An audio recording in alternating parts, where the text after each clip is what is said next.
तथागत सम्यक संबुद्ध सम्राट से बोधिसत्व आनंद धम्मपाल जी और परम पूज्य बाबा साहब अम्बेडकर इन्हें त्रिवार पंचांग प्रणाम।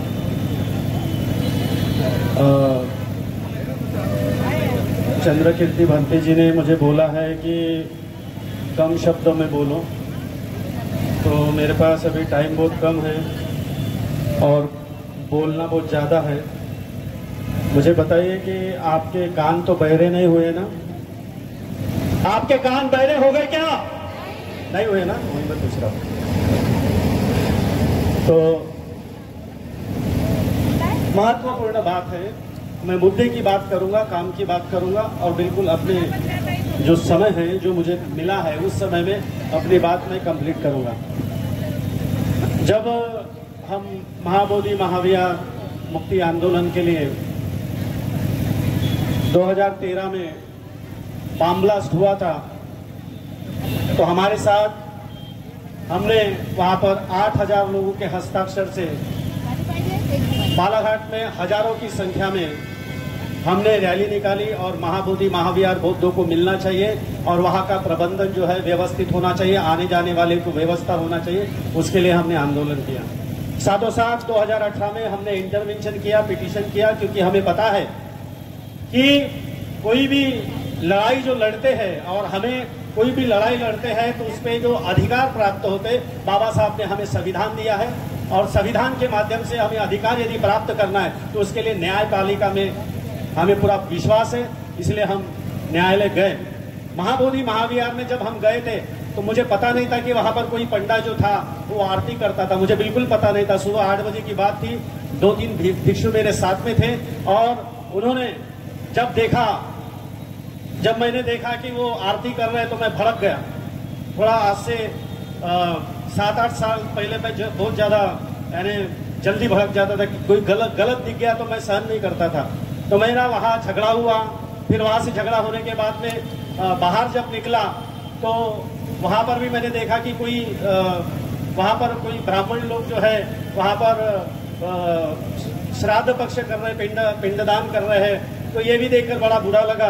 और ये सारी चीजें देखने के बाद में और फिर अंदर में अनुभव हुआ कि किसी भी परिस्थिति में हमको ये यहाँ से मैं पंडे को भगा कर रहूंगा, यहाँ से हटा कर रहूंगा, उसके लिए एक ही रास्ता है, वो कानून का रास्ता है। और इसलिए 2018 में जब हम यहाँ आए और हमें पता चला, हमारे श्रेय डम्बारे जी जो एडवोकेट है सुप्रीम कोर्ट के, उनसे मैंने मुलाकात की और उन्होंने बोला कि भंते जी वो प्रैक्टिस कर रहे थे सुप्रीम कोर्ट में और उस समय में उनको मैंने बोला कि रवि डम्बारे जी जो है वो हमारे मित्र है पुराने।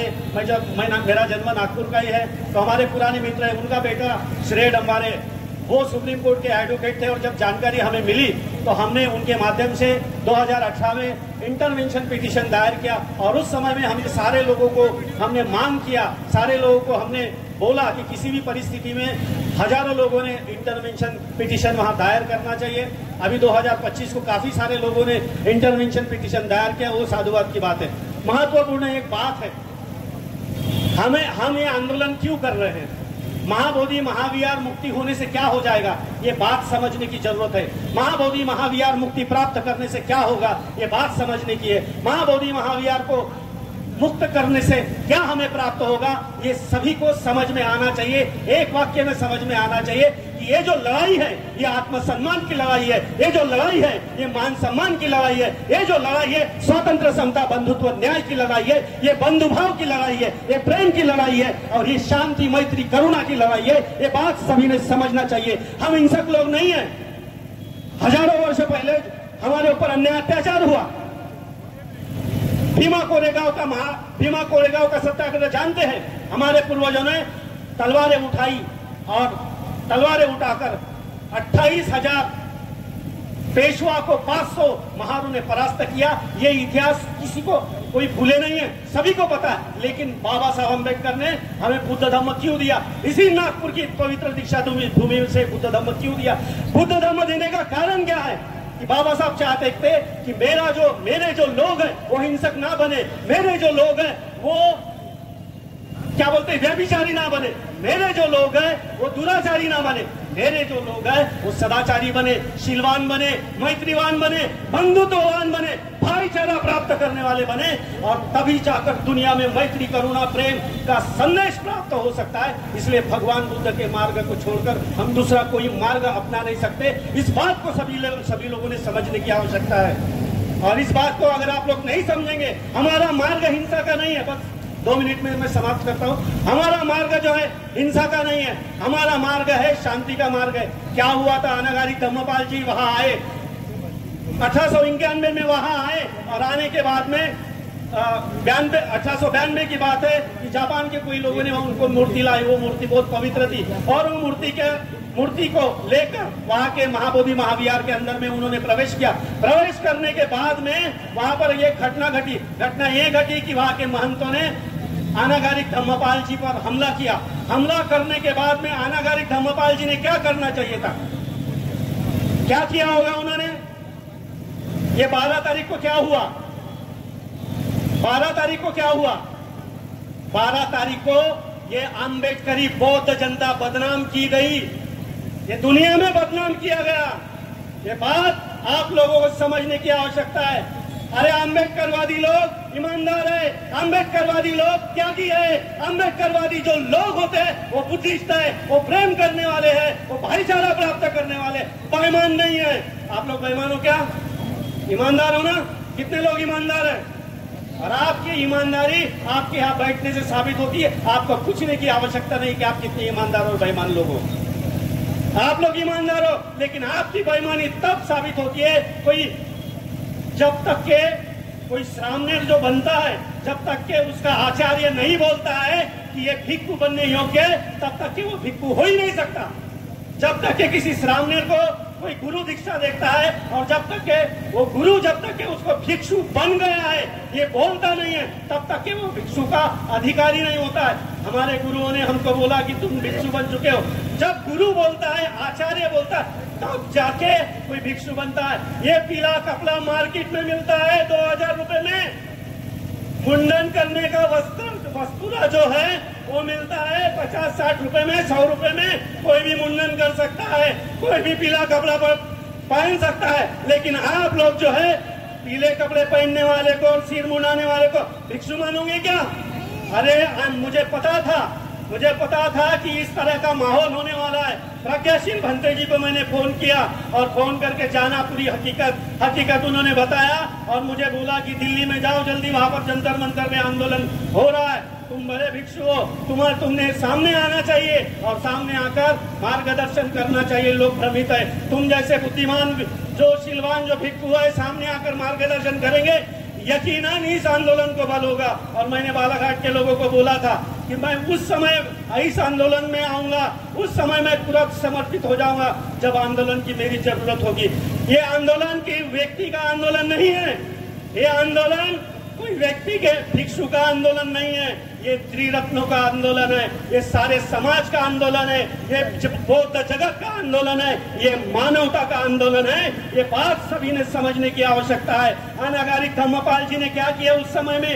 अनागारिक धम्मपाल जी ने वहां पर उनके ऊपर हमला हुआ, वो हमले का बदला हमले से नहीं दिए।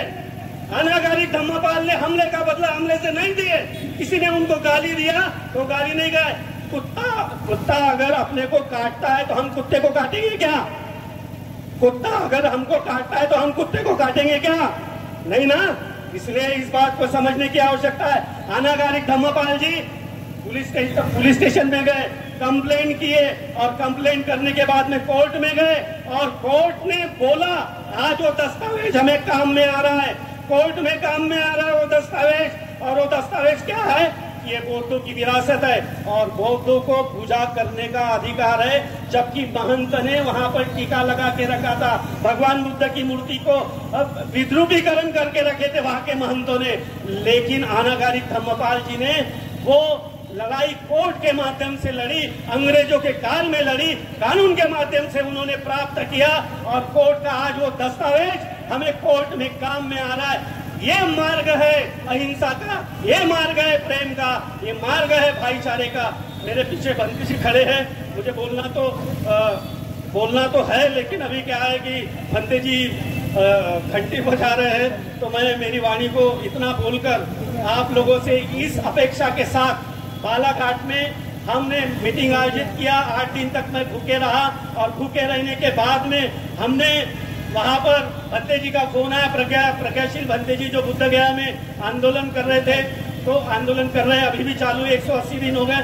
तो उन्होंने मुझे फोन किया, आने की बात की है, और उसके बाद में आकाश लामा जी से मुलाकात हुई और मुलाकात होने के बाद में हमारा तय हुआ कि महू से हम लोग मशाल यात्रा निकाल रहे हैं और महू से मशाल यात्रा निकाल रहे हैं। और यहाँ पर मध्य प्रदेश के भी लोग आए हैं और मैं कभी कोई एक चीज में कभी घुसता नहीं हूँ, लेकिन अगर घुस गया तो मैं पूरी तरीके से पूरे उम्मीद के साथ घुसता हूँ।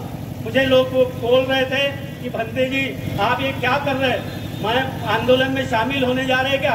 मैं बोला मैं आंदोलन में शामिल नहीं होने जा रहा, मैं खुद अभी आंदोलन बन चुका हूँ।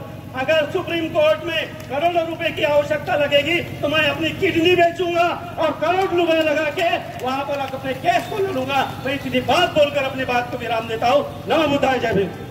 बहुत बहुत धन्यवाद भंते जी, आपने महाबोधि महाविहार के लगातार संघर्ष करने के साथ साथ इस आंदोलन को मजबूती भी प्रदान कर रहे हैं। मैं आप लोगों से पूछता हूँ, लामा जी को आप सुनना चाहेंगे कि नहीं चाहेंगे? हाथ खड़े करके बताइए आप। तो आपको इंतजार करना पड़ेगा, ज्यादा नहीं, थोड़ा। मुझे हमें पता है कि आप लोग, आपके मन में ये भी बात आ रही है कि कब खत्म होता है। अभी महाबोधि महाविहार